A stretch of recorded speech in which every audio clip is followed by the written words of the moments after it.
half of our society's population is comprised of women, and they have an active and efficient role in the academic fields. A great portion of universities and academic centers is occupied by women, and as surveys show, 60% of women are involved with universities and academic centers.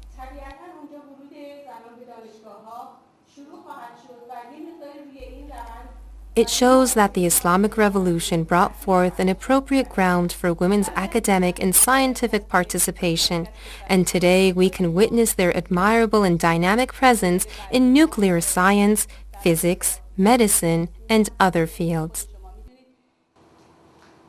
نمودار بعدی ما در رابطه با زنان فلسطین هست که خب خود شما میدونید زنان فلسطین به مراتب وضعیتشون از زنان ایرانی در بخش آموزش عالی به دلیل مشکلات سیاسی که در اونجا وجود داره و حرکت‌هایی که رژیم اشغالگر قدس میکنه طبیعتاً بسیار سطح ورودشون به دانشگاه‌ها پایین‌تر هستش.